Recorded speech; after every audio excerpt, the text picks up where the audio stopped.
What if everything you're sure about is actually holding you back? What if the real sign of intelligence wasn't being right, but being willing to admit you might be wrong? Welcome to today's episode. We're unpacking Think Again by Adam Grant, a book that turns conventional wisdom upside down.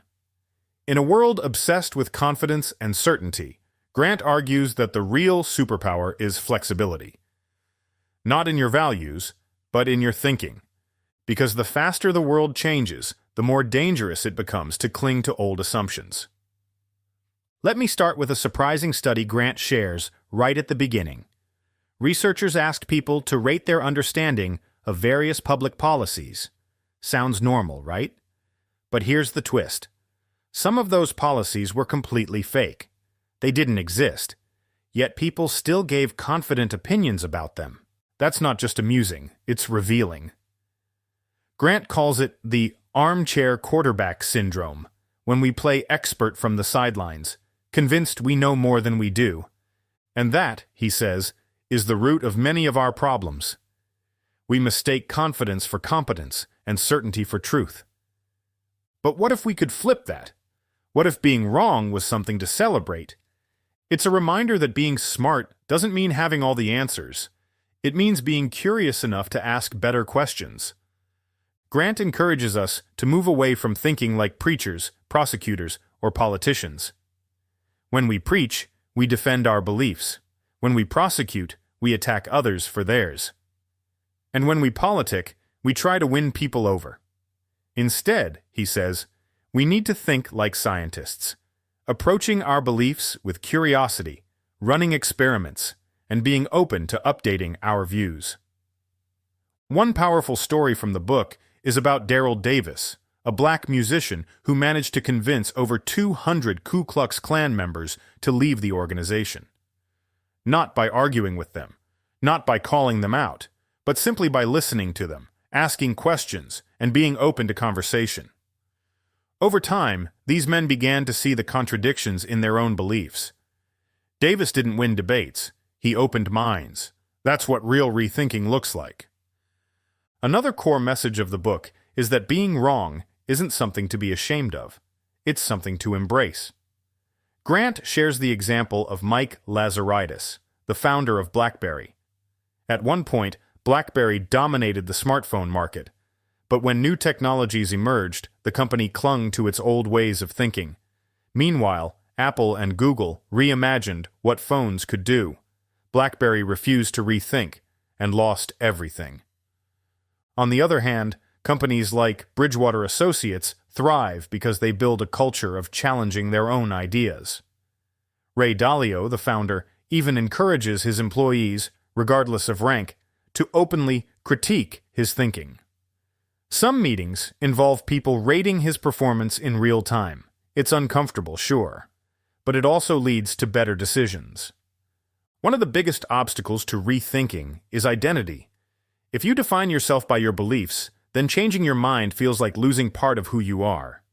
Grant talks about a concept called identity foreclosure, where we commit to a version of ourselves too early and close the door to other possibilities.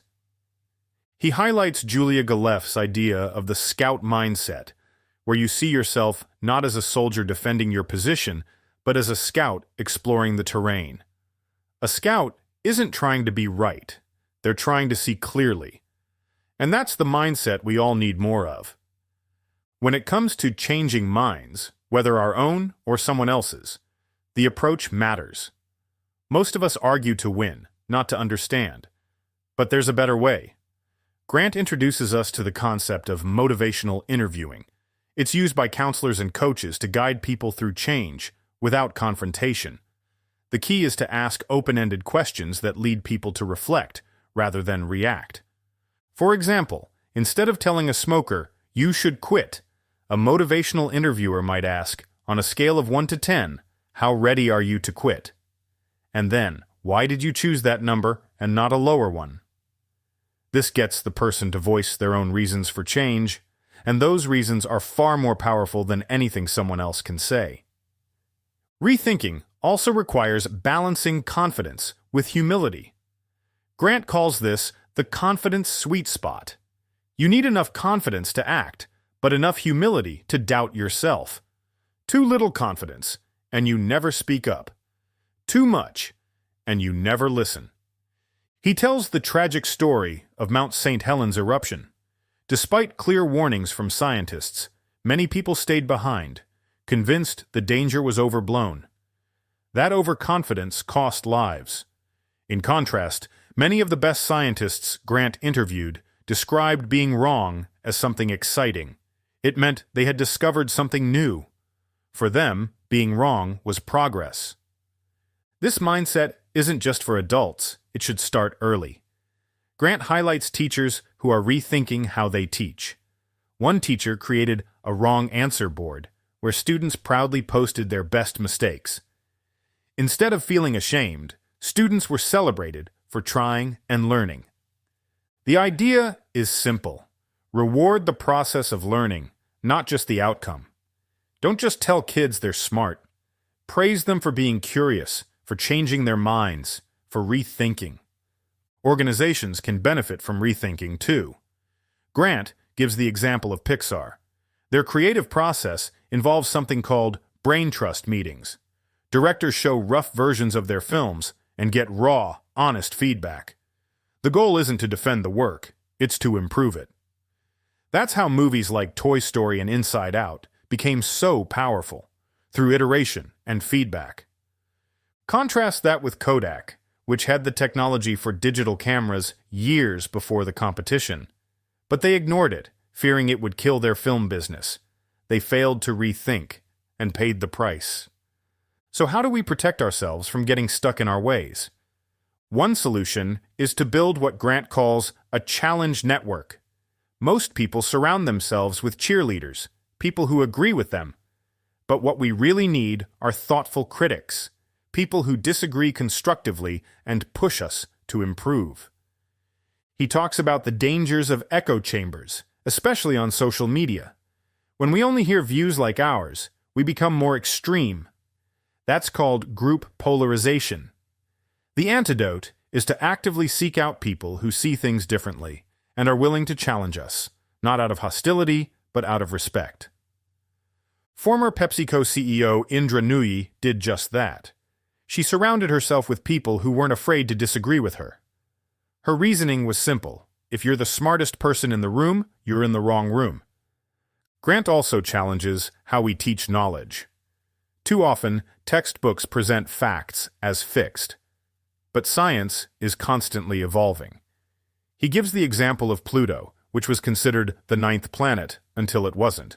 Instead of saying, "This is the truth," we should say, "This is our best understanding for now." That approach fosters curiosity and resilience. It trains people to see knowledge as something we refine, not something we recite.